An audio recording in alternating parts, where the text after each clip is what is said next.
जब हुक्मरान ताकत के पीछे अंधे हो जाते हैं तो बर्बादी का नतीजा आम पब्लिक को उठाना पड़ता है। ये बात सिर्फ अफ्रीकन को नहीं, हर उस हुक्मरान को सूट करती है जिसकी ताकत के तोते बोल रहे हैं। अगर सुनाने लगूं दुनिया के हुक्मरान के किस्से, आज के बने बैठे फ्रॉम उनकी चौखट के सामने चौकीदार से कम नजर आएंगे। नमस्कार दोस्तों, आप देख रहे हैं ASK न्यूज चैनल केम्भावी। मैं हूं आपका होस्ट और आज हम बात करने जा रहे हैं सूडान के हालात पर, जहां जंग, तबाही, भूखमरी और इंसानियत की सबसे बड़ी आजमाइश जारी है। आखिर सूडान में क्या हो रहा है, किस वजह से हो रहा है, कौन जिम्मेदार है और यूनाइटेड नेशंस का क्या कहना है? आइए पूरी रिपोर्ट शुरू से लेकर आखिर तक समझते हैं। सूडान, जंग, तबाही और इंसानियत का सबसे बड़ा सनहा। सूडान आज पूरी दुनिया के लिए एक सबक बन चुका है। एक मुल्क जो कभी अफ्रीका का सबसे बड़ा देश था, जहां जमीन, सोने, तेल और कुदरती रिसोर्सेज की भरमार थी, आज जंग का मैदान बन गया है। लोगों की जिंदगी बर्बाद हो चुकी है और हर तरफ खून, आग, आंसू और चीख पुकार का मंजर है। इस जंग की बुनियाद सिर्फ 1 या 2 दिन की नहीं, बल्कि सालों पुरानी सियासी खींचतान का नतीजा है। जंग किसके बीच हो रही है? सूडान में जंग 2 ताकतवर ग्रुप्स के बीच चल रही है।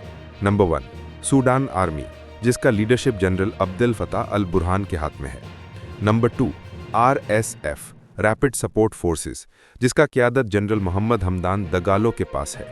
ये दोनों ग्रुप्स पहले एक थे, लेकिन पावर, कुर्सी और कंट्रोल के लालच ने मुल्क को 2 हिस्सों में बांट दिया। जंग क्यों शुरू हुई? मुख्तसर नहीं, असलियत यह है कि जंग शख्सी ताकत के लिए शुरू हुई। दोनों जनरल्स चाहते थे रियासत की हुकूमत उनके हाथ रहे, तेल और सोना जैसे रिसोर्सेज पर पूरा कब्जा हो, फौज और सिक्योरिटी सिस्टम पर उनका पूरा कंट्रोल हो। यानी मुल्क बच गया या बर्बाद हुआ, ये किसी को परवाह नहीं थी। आम लोगों पर असर। सूडान के आम लोगों ने न जंग मांगी न जंग शुरू की, मगर सबसे ज्यादा तबाही उन्हीं पर टूट पड़ी। करोड़ों लोग अपने घर छोड़कर भाग गए। बच्चे भूख से मर रहे हैं, हॉस्पिटल्स गिराए जा रहे हैं, महिलाओं और बच्चियों पर ज्यादा अत्याचार की खबरें, पानी और दवा तक नहीं मिल रहा, खाना 10 गुना महंगा हो चुका है। आज सूडान के लोगों का सबसे बड़ा सवाल है, हमने क्या गुनाह किया? अफ्रीकी लोगों का क्या कहना है? अफ्रीका के लोगों का गहरा गुस्सा और दर्द सामने आ रहा है। उनका कहना है, ये जंग कुर्सी की जंग है, मुल्क की जंग नहीं। जब तक ग्रीडी नेता और जनरल्स कुर्सी के पीछे भागते रहेंगे, अफ्रीका कभी तरक्की नहीं करेगा। सूडान अफ्रीका की इज्जत था, अब अफ्रीका का दुख बन गया है। अफ्रीका के ज्यादातर मुल्कों ने दोनों ग्रुप्स को जंग रोकने की अपील की, लेकिन अहंकार गले पड़ गया, सुनने वाला कोई नहीं। यूनाइटेड नेशंस का क्या कहना है? यूनाइटेड नेशंस ने सूडान के क्राइसिस को दुनिया के सबसे बड़े ह्यूमैनिटेरियन डिजास्टर में शुमार किया है।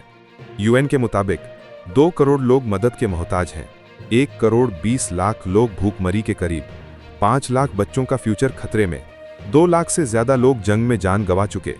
UN बार बार जंग रुकने की अपील कर रहा है, मगर ग्राउंड पर हालात बेहतर नहीं हो रहे। UN पीस टॉक्स चाहता है, लेकिन दोनों आर्म्ड ग्रुप्स कुर्सी छोड़ने के लिए रेडी नहीं। सबसे बड़े अफसोस की बात यह है कि सूडान के हालात पर दुनिया का ध्यान बहुत कम है। जहां मीडिया ज्यादा TRP वाले न्यूज पर फोकस करता है, सूडान जैसे मुल्कों की चीख अक्सर दबा दी जाती है। सूडान के लोगों का दर्द सिर्फ एक जुमले में समझ आए तो वो ये होगा, हम जंग नहीं चाहते थे, हम सिर्फ जिंदा रहना चाहते थे। सूडान के जंग ने एक सबक दिया है, जब हुक्मरान ताकत के पीछे अंधे हो जाते हैं तो बर्बादी का नतीजा पूरी कौम को भुगतना पड़ता है। सुन ले, दोबारा सुने, अगर हुक्मरान ताकत के पीछे अंधे हो जाते हैं तब बर्बादी का नतीजा आम जनता को भुगतना पड़ता है। अगर जल्दी से जंग को रोका ना गया तो सूडान दुनिया के नक्शे से गायब हो सकता है, और इस तबाही की वजह सिर्फ एक ही है, कुर्सी की भूख। और आखिर में हम और हमारे चाहने वाले बस इतना ही चाहते हैं कि दुआ करते हैं कि सूडान में अमन कायम हो, बच्चों की मुस्कुराहट वापस आए और इंसानियत जीत जाए। आप देख रहे थे ASK न्यूज चैनल केम्भावी। वीडियो अच्छा लगा हो तो लाइक, कमेंट और शेयर जरूर करें। मैं हूं आपका होस्ट, फिर मिलेंगे एक नए एपिसोड में एक नए सच के साथ। अल्लाह हाफिज।